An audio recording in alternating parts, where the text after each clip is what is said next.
Agriculture से related तमाम मालूमात और हर किस्म के पौधों की देखभाल और इनकी अफज़ाइश के तरीके जानने के लिए सब्सक्राइब करें नेचुरल गिफ्ट चैनल को और बेल आइकन पर क्लिक करें ताकि आपको डेली बेस पर हर न्यू आने वाली वीडियो का नोटिफिकेशन मिल सके।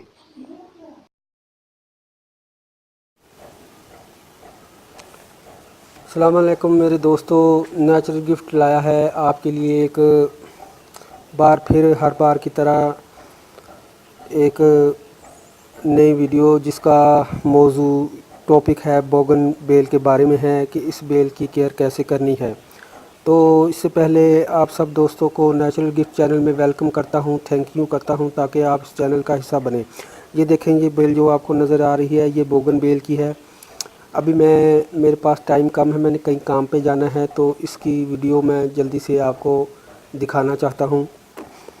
तो ये जो बोगन बेल आपको नज़र आ रही है ये बोगन बेल है। इसको इंग्लिश में बोगन बेलिया कहते हैं। हमारे पंजाब में इसको बोगन बेल ही कहा जाता है और लोकल ज़बान में यहाँ पंजाब में और इलाकों में पता नहीं इसको क्या कहते हैं। इसको मैंने ये काफ़ी लंबी हो गई थी, इसको मेरे घर में लगाए हुए 10 साल हो चुके हैं। तो ये इसको मैंने क्यारी में लगाया हुआ है यानी ग्राउंड में।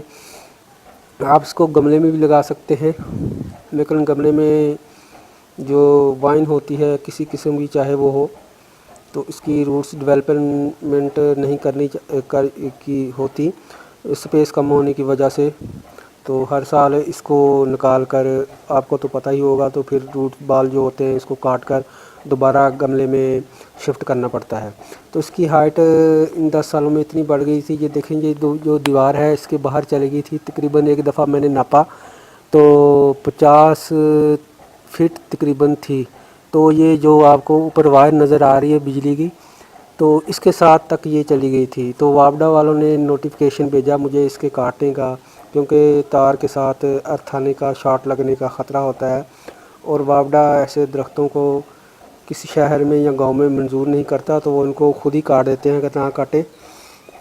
तो मैंने इसको अपनी समझ के मुताबिक इसको काट दिया और इसको ये देखें छतरी की अम्ब्रेला जैसी यानी कि छतरी जैसी शेप देने की कोशिश की है और मैं इसको बढ़ने नहीं दूंगा, इसी छतरी की शेप बनाऊंगा। तो इसके अपने समय के मुताबिक मैंने इसकी प्रूनिंग कर ली। इस बेल में तकरीबन दोस्तों 5-6 कलर के ये 5-6 कलर में अवेलेबल है। ये बोगन बेल येलो हो गया, पिंक, ये वाइट और पर्पल और ये रेड जो आपको नज़र हो रही है, 5-6 कलर होते हैं। इसको कटिंग से ही उगाया जाता है। तो इसको कटिंग किस मौसम में इसकी कटिंग और किस तरह किस मिट्टी में लगानी है, कितने दिनों बाद कटिंग स्प्राउटिंग स्टार्ट करती है, तो इसके लिए मैंने ऑलरेडी वीडियो बनाई हुई है। तो आप लोगों को अगर इसकी कटिंग के बारे में भी जानकारी चाहिए तो आप उसकी जो मेरी बोगनवेल की कटिंग है उसको देख सकते हैं। उसमें मैंने तमाम इन्फॉर्मेशन दी हुई है। एक ज़माना था कि काफ़ी लोगों ने इसको अपने बाउंड्री वाल के साथ अंदर की साइड में लगाया हुआ था और जब ये ग्रोथ करती है, जब दीवार पर चढ़ती थी तो बहुत खूबसूरत मंजर पेश करती थी। मगर वक्त गुजरने के साथ साथ इसकी मांग बहुत कम पड़ गई। इसका रुझान क्यों कम हुआ, इसकी वजह मैं आपको बताता हूँ। वजह ये थी कि ये कांटों से भरी होती है, इसकी लेंथ काफ़ी लंबी होती है, तकरीबन 70 फीट तक चली जाती है। अगर इसकी कटिंग 5 साल ना करी जाए तो शायद ही मेरे ख्याल में ये 100 फीट तक चली जाए। मेरा अपना ये ख्याल है, हो भी सकता है ये 100 फीट तक चली जाए, जिसकी वजह से कचरा बहुत हो जाता था। देखिए मैं आपको कांटे दिखाता हूँ, ये इसकी ये ब्रांचेस हैं, ये तमाम इस कांटों से भरी हुई हैं। इसकी जितनी भी वैरायटीज़ हैं तमाम कांटेदार ही होती हैं और शायद फ्यूचर में कोई ऐसी वैरायटी ही आ जाए जो कांटों के बगैर हो भी सकता है। इम्पॉसिबल है क्योंकि आजकल इसकी काफ़ी हाइब्रिड अक़साम जो है ग्राफ्ट होकर आ रही हैं। तो एक तो वजह ये थी कि कराची वालों ने, या पंजाब में ही ज़्यादा, या कराची में भी इसका रुझान है तो कम कर दिया। इसको कचरा बहुत हो जाता था, कांटे बहुत थे, ग्रोथ बहुत कर जाती थी, तो इसको लोगों ने लगाना छोड़ दिया और नर्सरीज़ वालों ने भी इसको तैयार करना छोड़ दिया। ज़ाहिर है कि कस्टमर नहीं होंगे उनके पास, तो इसलिए नर्सरीज़ वालों ने भी इसको तैयार करना छोड़ दिया। मगर अब दोबारा इसका रुझान तेज़ी से बढ़ रहा है। इसकी वजह मैं बताता हूँ इसकी वजह यह है कि आजकल जो नर्सरी में इसके प्लांट आ रहे हैं वो इम्पोर्टेड होते हैं और इनमें मुख्तलिफ शेड के कलर के फूलों की ग्राफ्टिंग होती है और हाईब्रिड इकसाम तैयार होकर बाहर से आती हैं। इसीलिए लोगों में इसको दोबारा उगाने का रुझान तेज़ी से बढ़ रहा है। अभी मेरा इरादा है इसको ग्राफ्ट करने का, मेरा ग्राफ्ट करने का इसको बहुत दिल कर रहा है।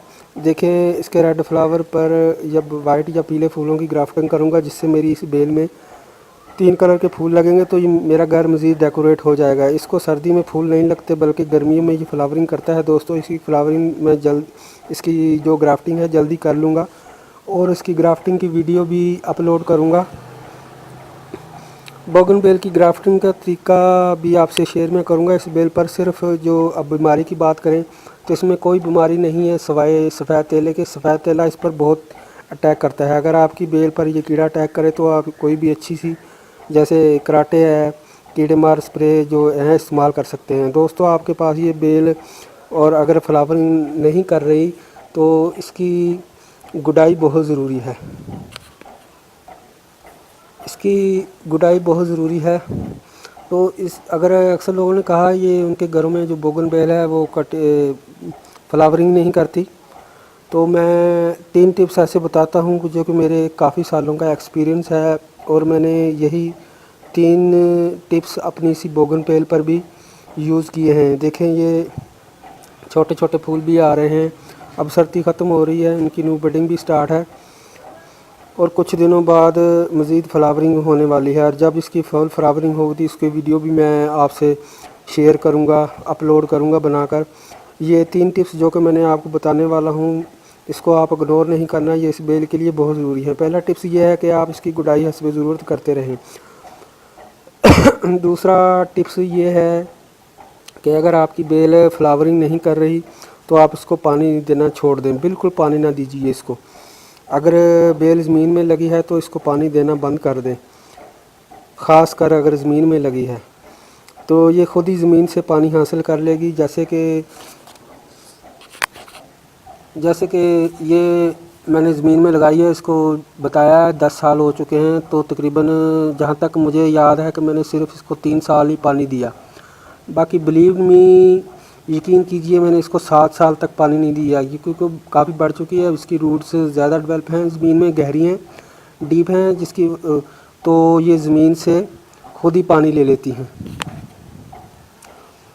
और जब आप इसकी पानी देना बंद करेंगे, जब आप पानी देना बंद कर देंगे फिर देखना कैसी ज़बरदस्त फ्लावरिंग करती है। मेरा तीसरा टिप्स ये है कि हर 7 दिन बाद आपने इसको NPK स्प्रे पानी में डालकर इसके ऊपर स्प्रे करनी है। NPK DAP 4.5 लीटर में, यानी कि 1 गैलन पानी में सिर्फ चाय के 3 चम्मच डालने हैं, इससे ज़्यादा नहीं, तो लीफ बर्न हो सकते हैं। ये देखें मैंने 4-5 दिन पहले DAP स्प्रे जो NPK स्प्रे की थी, इसके लीव्स कुछ आपको नज़र आ रहे हैं कैसे डार्क ग्रीन हो गए हैं, हालांकि इस तरह के पहले लाइट ग्रीन थे।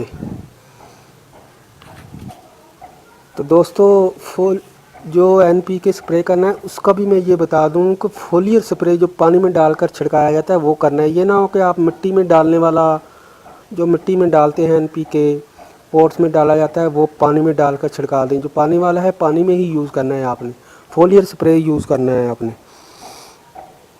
तो मैंने इसको पानी में मिलाने की मकदार भी बता दी है। इसके अलावा आप काऊ डंग की लिक्विड खाद भी स्प्रे कर सकते हैं। अगर आपको काऊ डंग यानी कि गोबर की खाद लिक्विड नहीं बनानी आती तो आप मेरी वीडियो देख लें, जिसका लिंक मैं नीचे दिए देता हूँ। तो ये खाद स्प्रे करने से इसके पत्ते ज़्यादा ग्रीन होंगे, फ्लावर भी बड़े साइज़ के होंगे। इसके अलावा अगर ये बेल ग्रोथ नहीं कर रही या तो आप इसको यूरिया खाद पानी में डालकर दे सकते हैं। दोस्तों यूरिया को भी 4.5 लीटर यानी कि 1 गैलन पानी में सिर्फ 1 चाय का चम्मच डालना है, NPK की तरह नहीं। सिर्फ वो बहुत तेज़ होती है, उसका सिर्फ 4.5 लीटर पानी में चाय का 1 स्पून डालना है। अगर आपने 1.5 चम्मच भी डाला तो मैं आपको बता दूं ये बेल आपकी सूख जाएगी, डेड हो जाएगी। ओके, तो दोस्तों मैंने इस बेल के बारे में आपको काफ़ी इन्फॉर्मेशन दे दी है। अगर आपको ये वीडियो पसंद आए तो लाइक और शेयर ज़रूर कीजिएगा, सोशल मीडिया पर भी। हमारा ये चैनल सब्सक्राइब करें ताकि आपको प्लांट के बारे में हर न्यू आने वाली वीडियो का नोटिफिकेशन मिल सके। और हाँ दोस्तों, अगर किसी बात की समझ ना लगे तो आप कमेंट्स करके वीडियो के नीचे कमेंट्स जो है वो करके पूछ सकते हैं। उम्मीद है कि आप मेरे इस लेक्चर को समझ गए होंगे। ओके, तो बाय।